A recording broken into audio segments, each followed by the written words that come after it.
sebentar.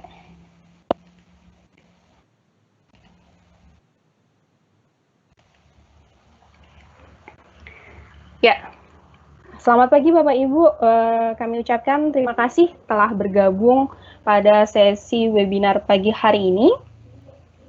Di mana pagi hari ini nanti kita akan belajar tentang bagaimana membangun pembelajaran asinkron menggunakan OneNote Class Notebook sebagai salah satu layanan Office 365. Di sini saya Ningkul Yati dari Mari Belajar akan memandu jalannya webinar pada pagi hari ini. Di mana webinar pagi hari ini nanti akan berjalan kurang lebih selama 1 jam ke depan, selama 60 menit, sehingga nanti mungkin waktu yang tersedia bisa dimanfaatkan dengan baik begitu harapannya.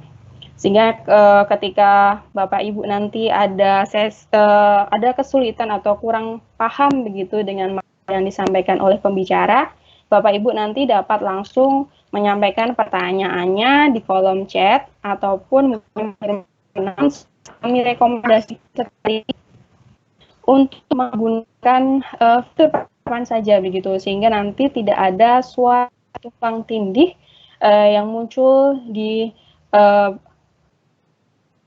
rekaman webinar pada pagi hari ini. Karena pada pagi hari ini, kegiatan webinar pagi hari ini semuanya kami rekam, begitu sehingga harapannya nanti Bapak Ibu bisa memutarnya kembali dan bisa menyimaknya kembali untuk lebih memahami bagaimana membangun pembelajaran asinkron ini dengan menggunakan OneNote Class Notebook. Di mana pada kegiatan webinar ini nanti akan terdiri dari 3 sesi, yakni sesi pertama adalah sesi penyampaian materi, kemudian nanti sesi yang kedua adalah sesi demo. Setelah sesi demo selesai, nanti kita akan membuka sesi tanya jawab begitu.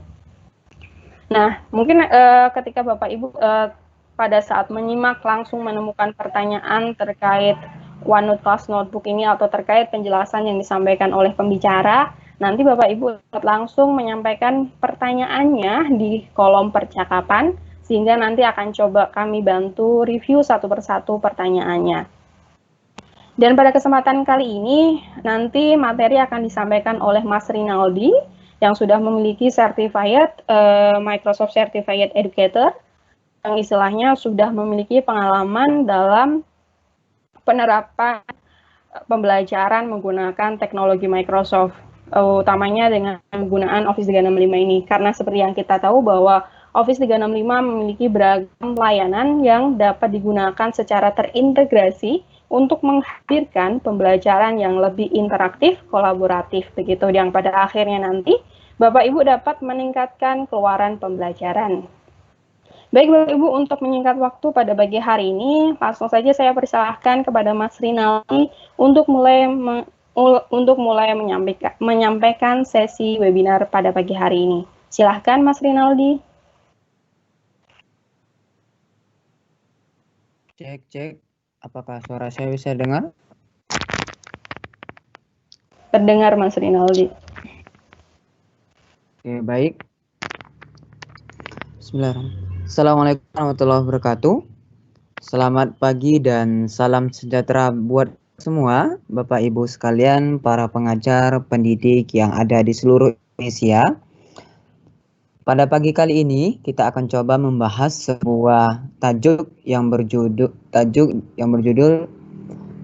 Build Asynchronous Learning with OneNote Class Notebook. Bersama saya yang akan memandu Bapak Ibu sekalian nanti dalam proses webinar kali ini, Rinaldi sebagai seorang Microsoft Certified Educator. Jadi nanti kita akan terdiri dari 3 sesi Bapak Ibu.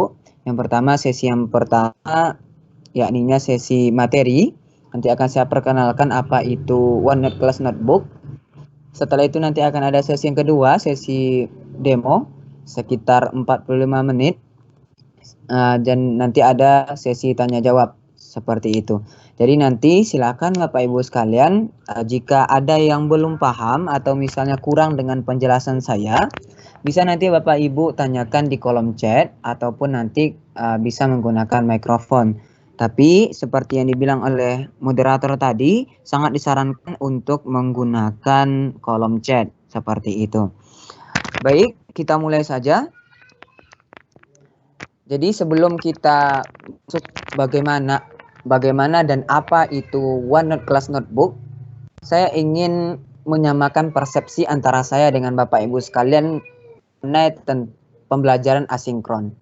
Jadi sebenarnya seperti yang kita tahu, ada dua metode pembelajaran yang banyak digunakan. Ya. Yang pertama ada pembelajaran sinkron, yang kedua ada pembelajaran asinkron. Dan yang pada kesempatan kali ini yang akan kita bahas adalah pembelajaran asinkron. Pembelajaran asinkron sendiri adalah metode pembelajaran yang terpusat pada siswa atau peserta didik menggunakan sumber daya online untuk memfasilitasi informasi di luar batasan waktu dan tempat. Jadi yang menjadi poinnya sebenarnya Bapak Ibu sekalian ada beberapa poin yang ingin saya garis bawahi. Pertama, berpusat pada siswa. Yang kedua, menggunakan sumber daya online. Yang ketiga, tanpa batasan waktu dan tempat. Ya, jadi ada 3 hal yang menjadi pokok pembahasan di dalam pembelajaran asinkron ini. Pertama tadi berpusat pada siswa, yang kedua menggunakan sumber daya online, dan yang ketiga di luar tanpa batasan waktu dan tempat. Jadi Bapak Ibu sekalian yang menjadi pokok pembahasan kita nanti ya ini saja. Ya bagaimana nanti menerapkan ini di dalam sebuah aplikasi yang namanya OneNote Class Notebook. Baik, saya coba lanjutkan lagi. Jadi sebelum kita masuk ke OneNote-nya, saya ingin memberi gambaran kalau misalnya Bapak Ibu sekalian menggunakan pembelajaran asinkron ini, ada beberapa keuntungan yang bisa Bapak Ibu dapatkan. Pertama adalah keuntungan belajar kapan dan di mana saja. Maksudnya dengan adanya pembelajaran asinkron ini, tentunya nanti para siswa kita, peserta didik kita, itu bisa belajar kapan dan dimanapun yang mereka mau. Asal ada satu ya, ada koneksi internet. Seperti syarat yang saya bilang sebelumnya, yang saya sebutkan sebelumnya, yang nomor 2, sumber daya online. Jadi kalau misalnya sumber daya online ya harus siap dengan jaringan internet. Jadi bisa untuk belajar kapan dan di mana saja. Yang kedua, ya, lebih fokus terhadap materi belajar karena mengerjakannya secara mandiri ya. Terkadang Bapak Ibu sekalian, tidak semua peserta didik itu suka dengan keramaian, atau misalnya ada yang introvert sehingga mereka ketika mengerjakan tugas, ketika mereka mengerjakan latihan, mereka itu tidak bisa fokus terhadap apa yang mereka kerjakan.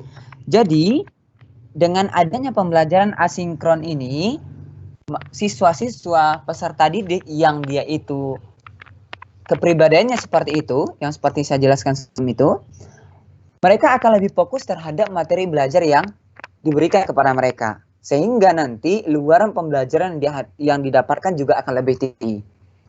Yang ketiga, keuntungan dari pembelajaran asinkron sangat cocok bagi mereka yang sibuk. Oke, ini mungkin tidak semua peserta didik ya, kalau misalnya tingkat sekolah belum terlalu sibuk mungkin. Tapi mungkin ada juga yang mereka itu membantu orang tuanya, mempunyai pekerjaan yang lainnya, sehingga mereka ketika di luar jam sekolah, mereka itu melakukan pekerjaan yang lainnya. Dengan pembelajaran asinkron, mereka bisa ibaratnya memulai belajar ya, mengambil waktu di waktu-waktu yang mereka itu tidak sibuk. Jadi mereka akan lebih mudah beradaptasi, lebih mudah untuk mendapatkan materi belajar dan lebih sesuai dengan waktu mereka. Jadi ini sangat cocok sekali Bapak Ibu sekalian digunakan untuk peserta didik yang dia mungkin mempunyai kesibukan yang lainnya. Jadi pembelajaran asinkron ini mempermudah dalam menyesuaikan waktu. Ibaratnya lebih tepatnya waktunya tidak terikat. Ya, di sini nanti akan saya jelaskan. Selanjutnya yang keempat, komunikasinya tidak langsung. Ya, ada beberapa siswa mungkin Bapak Ibu sekalian yang dalam komunikasi langsung mereka itu sering diam, sering ibaratnya cuma memperhatikan, sering ibaratnya ketika kita menjelaskan mereka tidak ada tanggapan. Padahal Bapak Ibu sekalian, mungkin belajar dari anak tersebut itu beda dengan anak-anak yang lainnya, dengan peserta didik yang lainnya. Makanya dengan adanya pembelajaran asinkron, mereka akan lebih mudah untuk melakukan yang namanya komunikasi tidak langsung. Jadi nanti akan lebih mudah mereka melakukan komunikasi. Yang biasanya kalau misalnya tatap muka di dalam kelas mereka tidak ada pertanyaan. Tapi kalau misalnya pembelajaran asinkron, mungkin mereka bisa bertanya kepada kita sebagai seorang pendidik seperti itu. Dan yang terakhir, waktu belajarnya tidak terikat oleh jadwal, fleksibel ya, fleksibel. Jadi bagi siswa tersebut mungkin jam belajarnya pagi, tapi dengan adanya pembelajaran asinkron mereka bisa belajar malam atau misalnya siang atau misalnya sore. Jadi dengan adanya pembelajaran asinkron ini Bapak Ibu sekalian akan mempermudah, dan juga bukan hanya dari segi kita saja ya, dari sisi kita saja sebagai seorang pendidik, tapi juga dari sisi peserta didik kita juga akan mendapat keuntungan-keuntungan seperti ini. Tapi ingat Bapak Ibu sekalian, ada beberapa tantangan ya, ada beberapa tantangan dalam pembelajaran asinkron ini. Pertama, membiasakan dengan metode belajar mandiri ya. Kalau misalnya ada peserta didik yang biasa dengan metode belajar mandiri, itu akan sangat cocok sekali dengan mereka ya, dengan pembelajaran asinkron. Tapi kalau misalnya ada peserta didik yang dia itu tidak terbiasa dengan metode belajar mandiri, sukanya dengan bersama, dengan keramaian, atau misalnya sukanya dengan cara berkelompok, maka ini sangat tidak cocok, dan ini menjadi sebuah tantangan bagi kita sebagai pendidik dan juga bagi seorang peserta didik seperti itu. Yang kedua, akan terjadi gap ya, terjadi sebuah gap yang besar antara peserta didik yang rajin belajar mandiri dan yang tidak. Maksudnya bagaimana? Dengan pembelajaran asinkron ini Bapak Ibu sekalian, bagi peserta didik yang belajar ya, yang belajar dengan sangat rajin dengan cara mandiri, maka mereka akan lebih banyak mendapatkan materi dibandingkan mungkin ada beberapa peserta didik yang mereka ketika belajar ya tidak menyelesaikan semua, atau misalnya tidak mengerjakan semua, tidak melihat materi semuanya. Ini akan terjadi gap, dan ini akan berefek kepada penilaian nantinya. Maksudnya ketika kita kasih tugas, mungkin tugasnya tidak mendapatkan nilai yang sempurna, atau misalnya masih di bawah rata-rata. Jadi kalau misalnya kita ingin menerapkan pembelajaran asinkron ini, tantangan yang keduanya akan terjadi gap antara si rajin dengan si yang mungkin agak kurang rajin, seperti itu. Yang ketiga, pembelajaran yang kurang interaktif dibanding pembelajaran asinkron. Interaktif di sini maksudnya Bapak Ibu sekalian, tidak bisa secara langsung kita kontrol pembelajaran dari siswa tersebut, karena kita hanya berpatokan kita kasih materi, mereka belajar mandiri. Jadi ibaratnya kita belum tahu apakah mereka paham, atau misalnya mereka sudah menonton atau belum, itu masih terjadi gap seperti itu. Jadi ibaratnya peserta didik kita itu tidak bisa mendapatkan hal-hal yang biasanya mereka dapatkan di pembelajaran kelas face to face seperti itu. Yang keempat, dapat menyebabkan perasaan terisolasi. Nah, ini.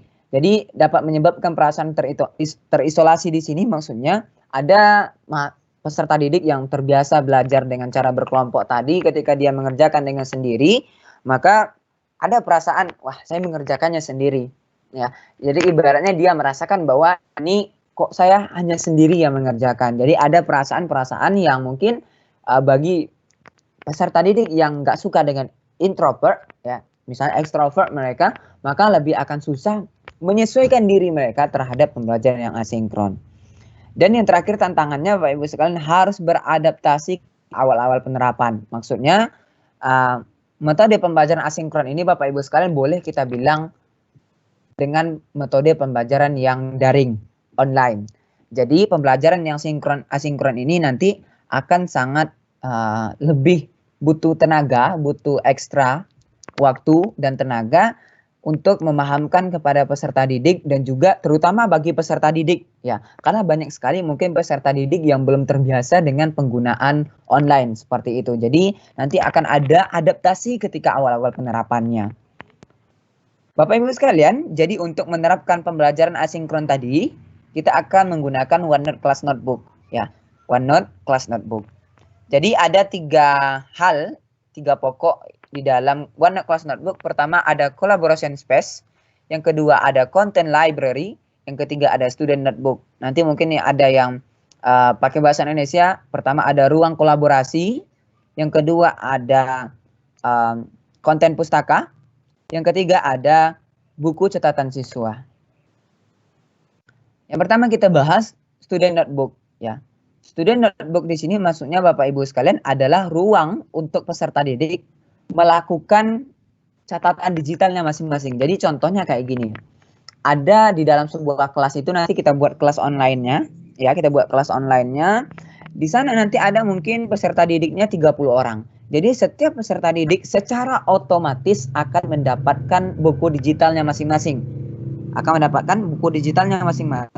Dan nanti ketika peserta didiknya itu ingin melakukan penugasan, ingin mengumpulkan tugas, ya, kita sebagai seorang guru bisa melihat buku catatannya, sedangkan temannya yang lain tidak bisa melihat buku catatannya temannya masing-masing. Jadi hanya bisa melihat buku catatannya masing-masing. Jadi peserta didik hanya bisa melihat buku catatannya, sedangkan kita bisa melihat seluruh buku catatan peserta didik kita.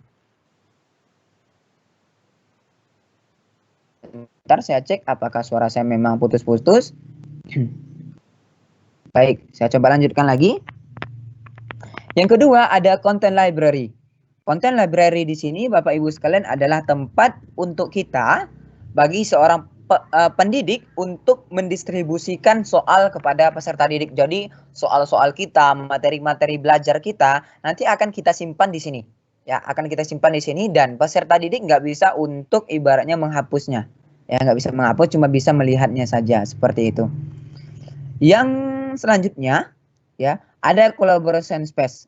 Jadi mudahnya collaboration space ini adalah tempat guru dan siswa untuk berkolaborasi. Antara guru dengan siswa, antara siswa dengan siswa dapat berkolaborasi dengan sangat bagus sekali. Tapi ingat Bapak Ibu sekalian, collaboration space ini tidak ada batasan. Jadi ibaratnya ini layaknya seperti papan tulis ya. Jadi kalau di papan tulis ya siapapun berhak menulis, ya. Baik itu peserta didik maupun itu pendidik sendiri seperti itu. Lanjut kita ke fitur asinkron, Bapak Ibu sekalian.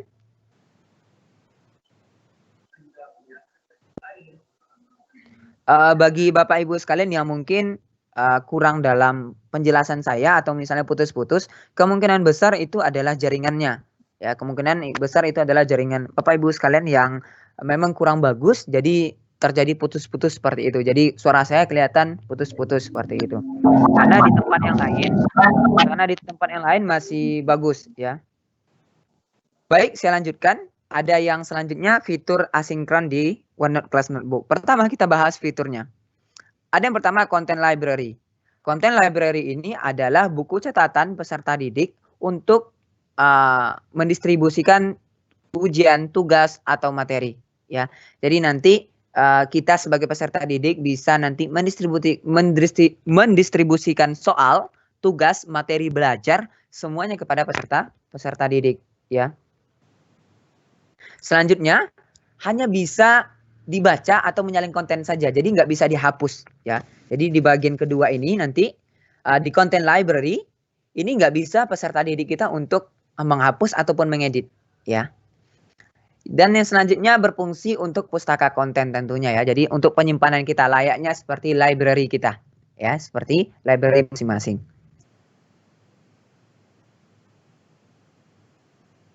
Selanjutnya yang kedua ada immersive reader, ya.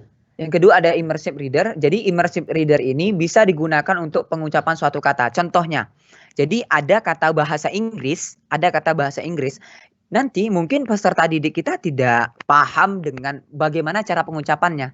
Jadi nanti secara otomatis, ya, nanti akan dibacakan oleh OneNote, dan kita nanti peserta didik bisa nanti mendengar, oh, pembacaannya seperti ini, pengucapannya seperti ini. Jadi nanti akan menjadi sebuah alat bantu baca peserta didik, bagaimana pronunciation-nya, bagaimana nanti cara pelafalannya, bagaimana nanti intonasinya, nanti bisa digunakan ya. Yang selanjutnya ada distribution page. Distribution page ini adalah untuk mendistribusikan soal kepada peserta didik. Nanti akan kita coba praktekkan yang bagian sini juga Bapak Ibu sekalian.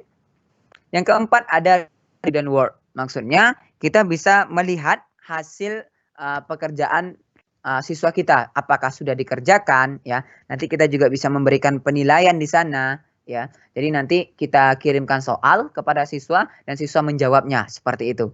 Setelah itu nanti kita review, kita berikan nilai, kita periksa. Kurang lebih seperti itu metodenya Bapak Ibu sekalian. Selanjutnya ada digital dan matematika. Nanti Bapak Ibu sekalian bisa mencoret-coret juga di bagian OneNote ini juga nanti, dan juga nanti ada rumus-rumus matematika yang bisa kita gunakan seperti itu. Selanjutnya ada di sini forms yang bisa kita tambahkan untuk membuat survei online dan juga buat Bapak Ibu sekalian, ini ada sumber belajar, bisa Bapak Ibu nanti cek ya, bisa Bapak Ibu nanti cek di bagian sini education.microsoft.com. Jadi nanti Bapak Ibu sekalian bisa cek di bagian sini education.microsoft.com dengan beberapa sumber daya belajar. Yang pertama OneNote Class Notebook, Teachers All-in-One Notebook. Yang kedua ada Integrate OneNote Class Notebooks. Yang ketiga OneNote Your One Stop Resource. Jadi nanti Bapak Ibu sekalian bisa melihatnya di bagian sini beberapa sumber daya belajar yang mendukung proses belajarnya. Begitu Bapak Ibu sekalian untuk untuk materi belajar untuk materi pertama. Jadi nanti Bapak Ibu sekalian kita akan coba untuk melanjutkan ke demonya. Nah, jadi nanti akan saya coba demokan Bapak Ibu sekalian, karena waktu kita yang singkat. Saya harapkan Bapak Ibu sekalian nanti silakan untuk ditonton terlebih dahulu, dilihat dulu, karena memang kalau misalnya kita menggunakan waktu untuk yang 30 menit ini lagi,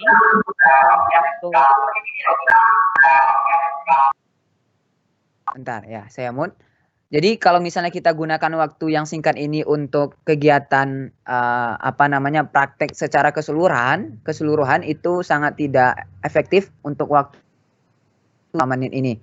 Jadi saya akan coba untuk mempraktekkan bagaimana cara untuk menggunakan asinkronus ya, pembelajaran asinkron di dalam OneNote Class Notebook. Pertama, Bapak Ibu sekalian nanti pastikan sudah mempunyai email ataupun akun dari Office 365. Setelah itu, nanti Bapak Ibu nanti login ke sini. Login ke portal.office.com. Ya, yang ini ya, portal.office.com. Jadi Bapak Ibu nanti login dulu di bagian sini, login ya. Nanti login di sini portal.office.com.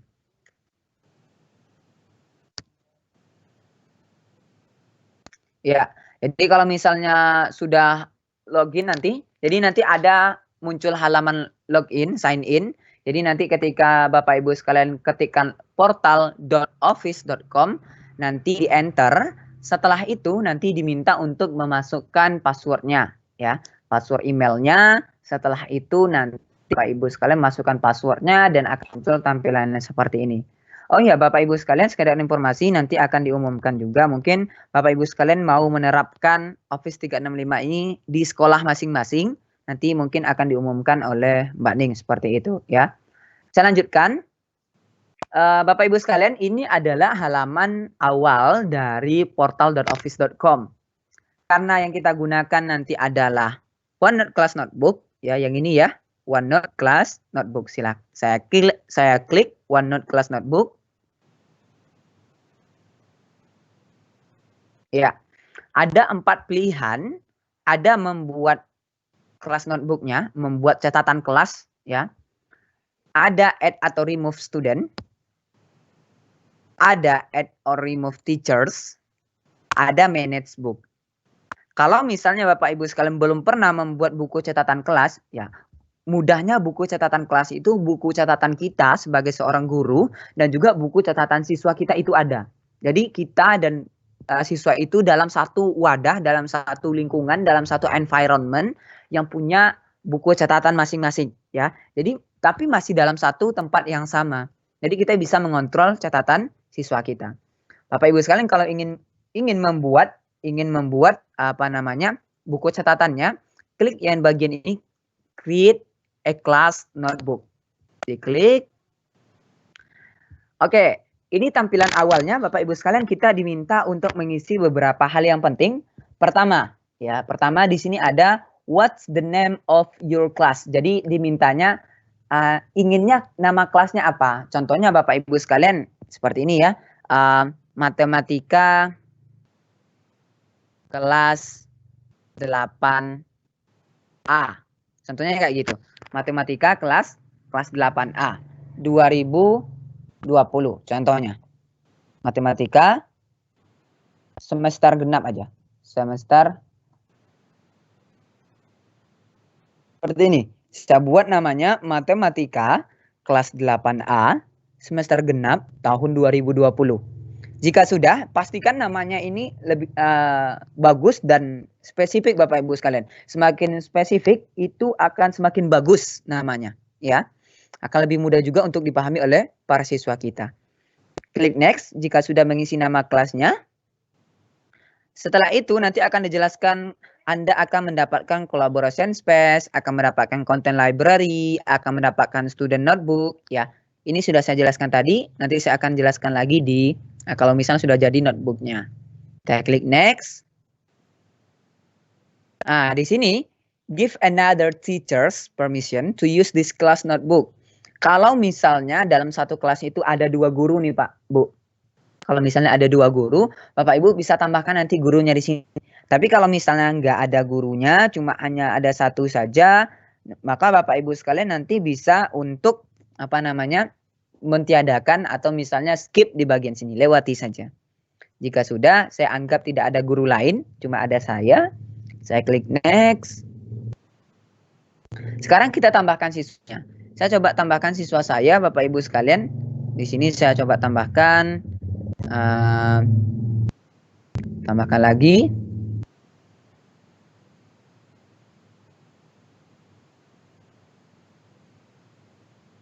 Tambahkan satu-satu nama siswanya. Tapi Bapak Ibu sekalian sebenarnya bisa ditambahkan di akhir juga ya. Kalau misalnya mau menambahkan di akhir juga bisa. Tapi saya coba tambahkan 3 orang dulu ya. Ada 3 orang siswa saya tambahkan, saya klik next. Dan ini akan didapatkan oleh siswa kita ya. Ini akan didapatkan oleh siswa kita. Jadi ada handout, ada class notebook, ada class note, ada homework, ada quiz. Jadi ada 4 buku catatan secara default, Tapi kalau misalnya mau ditambahkan catatan yang lain, jadi section ini kalau misalnya begini Bapak Ibu sekalian.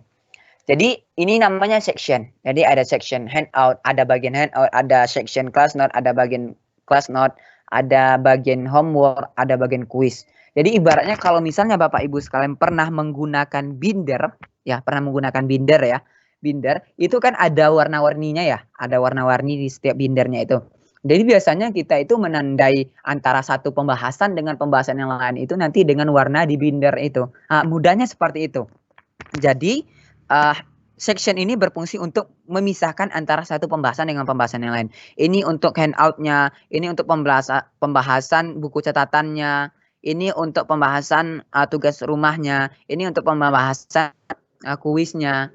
Jadi nggak terpisah-pisah seperti itu, tidak tergabung. Jadi kalau misalnya Bapak Ibu sekalian nanti mau untuk menambahkan section baru, klik add section. Contohnya mau ditambahkan UK contohnya, atau misalnya ujian akhir contohnya, ujian akhir. Contohnya seperti ini. Mau ditambahkan nggak ada masalah, bisa ditambahkan. Jika sudah, anggap misalnya ini udah selesai Bapak Ibu sekalian, nanti klik next di bagian sini. Klik next. Maka kurang lebih nanti tampilannya seperti ini. Ya. Maka nanti di akhir tampilan seperti ini. Jadi nanti ada ini tampilan untuk gurunya. Kalau misal kita klik di student notebook, ini adalah tampilan dari siswanya. Ya. Kita coba create ya Bapak Ibu sekalian ya. Kita coba create.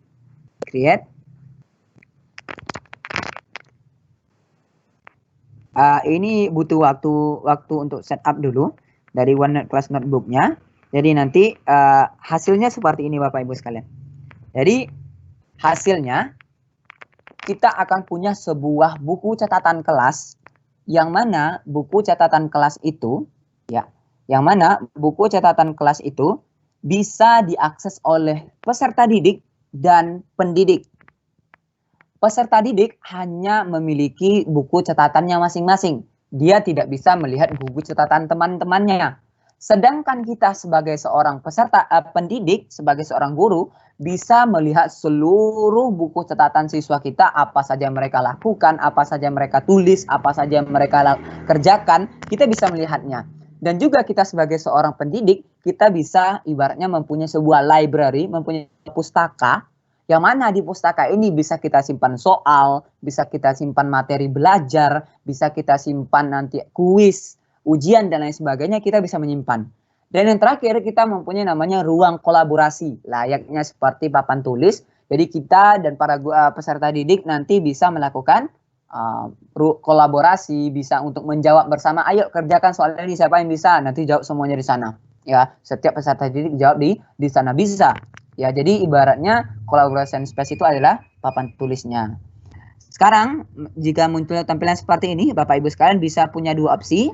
Pertama, kalau misalnya sudah install OneNote di laptopnya, klik Open in OneNote. Tapi belum terinstall, maka klik Open in OneNote Online. Tapi ingat Bapak Ibu sekalian, OneNote Class Notebook ini kalau misalnya mau menggunakannya di OneNote yang terinstall di laptop kita, harus menginstal dulu, ya. Harus menginstal dulu add-in-nya, ya. Harus diinstal dulu add-in-nya. Kalau misalnya mudah, langsung aja klik di sini, Open in OneNote Online.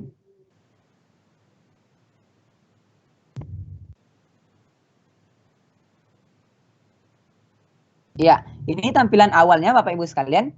Seperti yang saya jelaskan tadi, ini adalah buku catatan kita di dalam sebuah kelas. Mata pelajaran matematika kelas 8A yang saya buat tadi ya. Di sini namanya. Di sini saya jelaskan. Yang saya jelaskan tadi apa sih collaboration space itu, apa sih content library itu? Ya, di sini saya jelaskan. Yang pertama ada collaboration space. Ini adalah tempat kita dan para peserta didik bisa untuk saling berkolaborasi. Kita coba cek collaboration space. Di sini ada using collaboration. Ini udah ada isinya ya. Dijelaskan apa itu collaboration. Jadi kita bisa menambahkan halaman baru. Jadi setiap binder, ya ibaratnya nama bindernya, section dari bindernya itu ada collaboration space. Dan di dalam sectionnya itu, bagiannya itu ada lagi halaman. Ya, jadi kita ada section namanya, sebentar Bapak Ibu sekalian. Jadi kita ada section, di sini halaman-halamannya.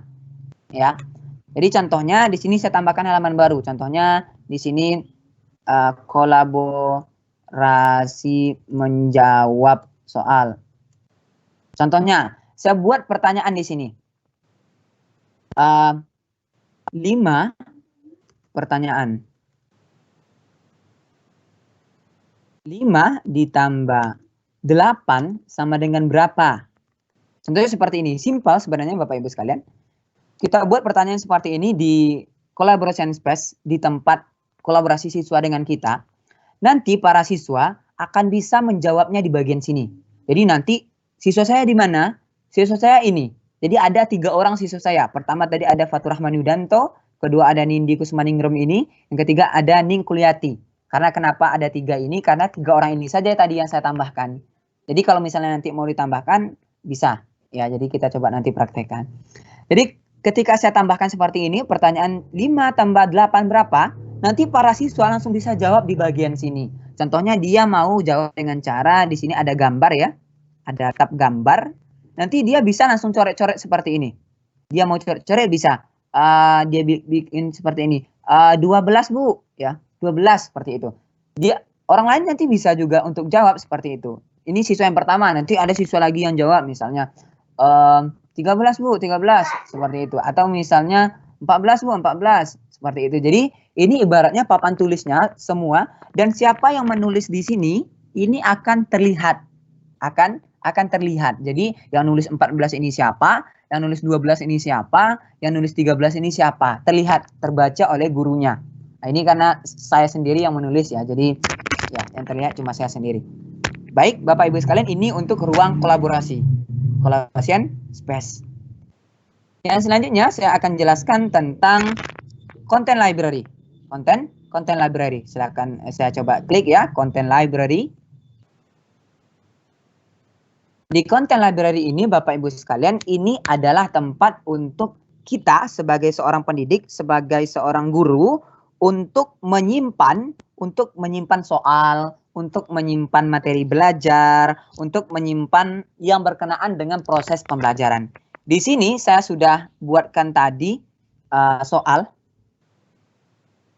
Nggak tahu apakah hilang atau enggak.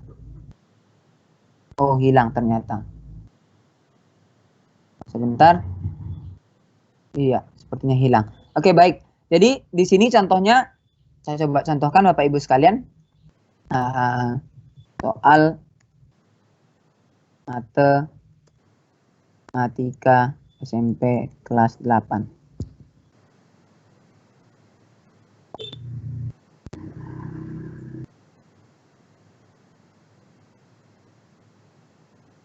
Aduh.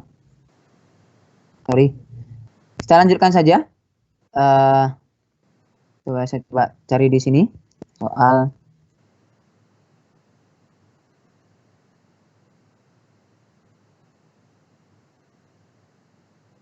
saya coba ambil beberapa contoh soal. Jadi ibaratnya content library ini Bapak Ibu sekalian, content library ini ada tempat penyimpanan soal dan materi belajar. Saya coba untuk membuat sebuah soal. Di sini saya tambahkan halaman ya, tambahkan halaman. Ya, saya tambahkan halaman, judulnya di sini, aduh. Ya, di judulnya sini ujian pertama. Ya, di sini saya nanti bikin nama judulnya ujian pertama, nanti saya tambahkan soalnya. Contohnya seperti ini. Ini ada beberapa soal, saya ambil contohnya. 6 soal. Saya masukkan di sini. Oke. Ini soalnya Bapak Ibu sekalian. Nanti kita akan coba untuk mendistribusikan soal ini semua. Oke, saya ulangi. Kita akan coba untuk mendistribusikan soal ini cuma dengan sekali klik saja, maka soal ini akan sampai ke buku catatan siswa kita, masuk sendiri ke buku catatan siswa kita.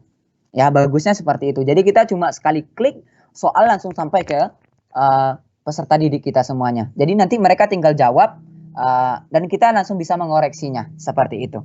Kita coba lanjutkan lagi ya Bapak Ibu ya. Di sini setelah content library ada nama-nama siswa kita ya, nama-nama siswa kita. Saya coba cek di sini Dining contohnya. Dining ini mendapatkan 5 ya. 5 bagian ya. Ada 5 sectionnya, ada handout, ada ujian akhir, ada homework, ada quiz, ada class notebook, class note. Dan ini Bapak Ibu sekalian, apa yang ditulis oleh Ning, ini nggak bisa dilihat oleh Nindi ini. Apa yang ditulis oleh Nindi ini juga nggak bisa dilihat oleh Faturrahman Yudanto ini. Yang bisa melihatnya siapa? Kita sebagai pendidik saja. Ya, kita sebagai pendidik saja. Jadi bagusnya Bapak Ibu sekalian, kita bisa untuk melihatnya seperti ini.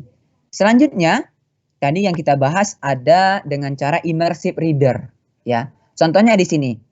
Contohnya Ning ya, contohnya Ning. Ini ibaratnya saya bertindak sebagai Ning ya Bapak Ibu sekalian. Di sini ada class note. Jadi Ning ini lagi buat catatan. Ning lagi buat catatan. Contohnya di sini namanya itu belajar bahasa Inggris. Ya. Ini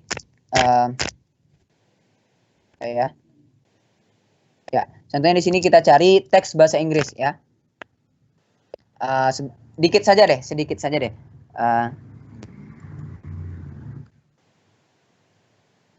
Contohnya seperti ini. Jadi Ning, oke, sebentar. Ning ini lagi buat catatan bahasa Inggris. Ya, lagi buat catatan bahasa Inggris. Dan di sini Ning nanti mau tahu ini bacanya gimana sih, saya nggak tahu seperti itu. Jadi bisa menggunakan namanya fitur immersive reader. Atau misalnya Bapak Ibu sekalian nanti soal-soalnya dalam bahasa Inggris, maka bisa untuk dibacakan seperti itu. Bagaimana caranya? Pergi ke bagian tampilan, tab tampilan, view kalau bahasa Inggrisnya, maka klik immersive reader atau pembaca imersif. Ya, klik view atau tampilan, setelah itu nanti klik pembaca imersif atau immersive reader. Diklik immersive reader, maka tampilan seperti ini. Ya, tunggu sebentar, lagi coba untuk menampilkan. Bapak Ibu sekalian, ini saya nggak tahu apakah Bapak Ibu nanti bisa mendengar ya. Jadi kayak gini caranya, ya. Jadi nanti bagusnya Bapak Ibu ini akan dibaca satu per kata. Saya klik di sini play, maka akan dibacakan.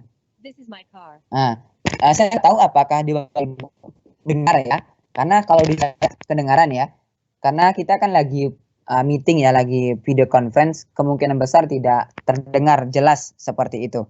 Oke, terdengar ya Pak ya? Baik. Saya coba lagi ya Bapak ya, Bapak Ibu sekalian. Saya ulangi, di sini coba diperhatikan, contohnya ada tulisan bahasa Inggris. Saya mau tahu nih, siswanya mau tahu ini bacanya gimana sih, pengucapannya gimana. Nah, nanti bisa diatur di bagian sini. Ya. This is my car. Nah, seperti itu. Jadi kita bisa mengatur dan ini bisa diatur kecepatannya. Wah, ini terlalu kencang ini. Saya butuhnya lebih pelan. Ya, nanti diklik di bagian sini ada pengaturan suara. Setelah itu nanti ke bagian belakang. Ya, contohnya ini yang 0,75 contohnya. Kita juga bisa memilih pilihan suaranya apakah laki-laki atau perempuan. Kita play lagi coba ya. This is my car. Nah, lebih lama lagi. Kita lebih lama lagi, lebih pelan lagi, 0,5 detik. Kita coba putar. This is my car. Nah, jadi seperti itu Bapak Ibu sekalian. Ini bisa digunakan untuk membaca sebuah teks bahasa Inggris dan mempermudah nanti siswa kita untuk dalam pelajaran bahasa Inggris. Jadi bukan dalam bahasa Inggris juga, tapi dalam mungkin kegiatan lain yang mungkin ada bahasa Inggrisnya, mereka bisa belajar bagaimana cara pengucapannya. Mas, apakah nanti teksnya ini bisa digunakan bahasa-bahasa yang lainnya? Bapak Ibu sekalian, untuk bahasa itu baru mendukung beberapa bahasa. Pertama ada bahasa Inggris ya, ada bahasa Indonesia seperti ini, ada bahasa Indonesia. Ini updatean terbaru Bapak Ibu sekalian. Sebelumnya belum ada immersive reader itu yang bahasa Indonesia. Sekarang sudah ada. Kita coba ya, nanti bahasa Indonesia, nanti Bapak Ibu sekalian kalau misalnya mau menggunakan ada bahasa Indonesia juga, bahasa-bahasa yang lainnya juga ada. Nanti silakan untuk disesuaikan seperti itu. Baik Bapak Ibu sekalian, itu untuk immersive reader.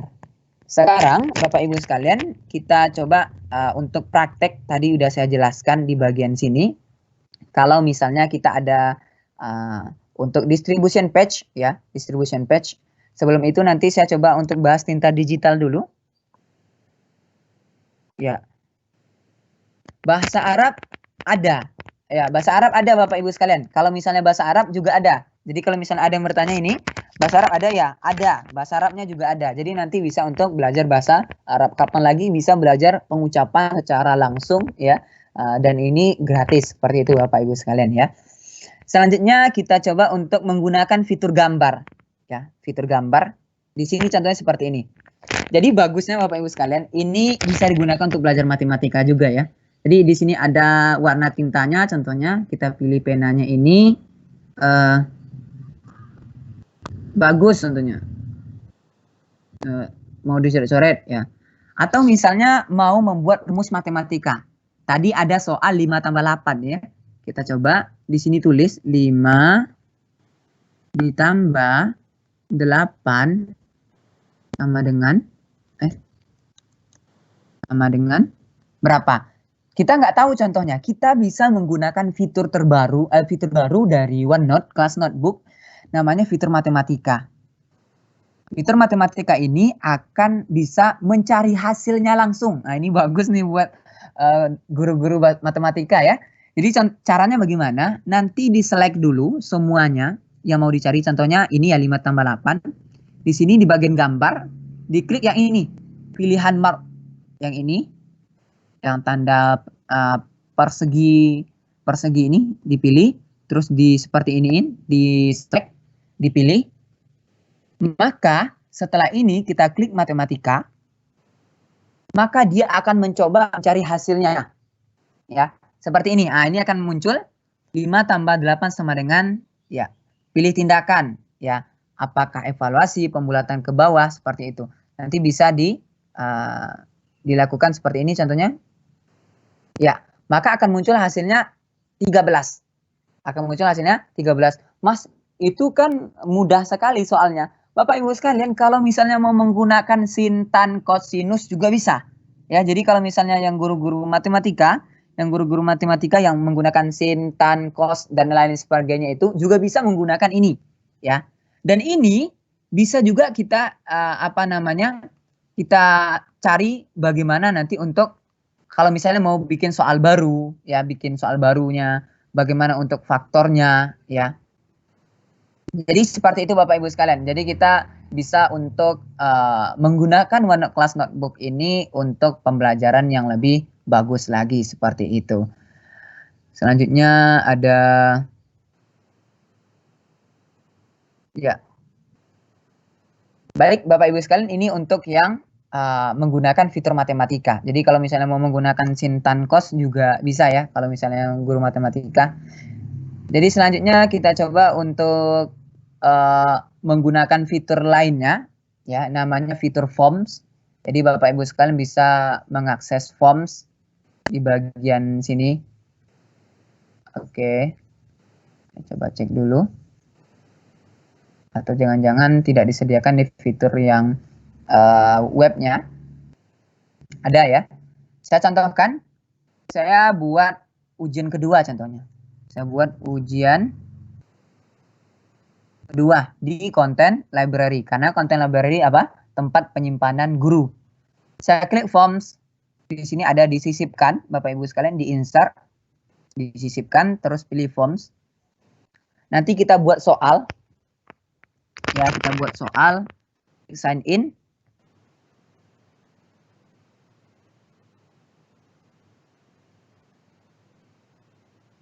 Maka akan coba, di sini udah ada soal-soal sebenarnya, tapi nggak apa-apa. Bapak Ibu kalau misalnya mau buat soal yang baru,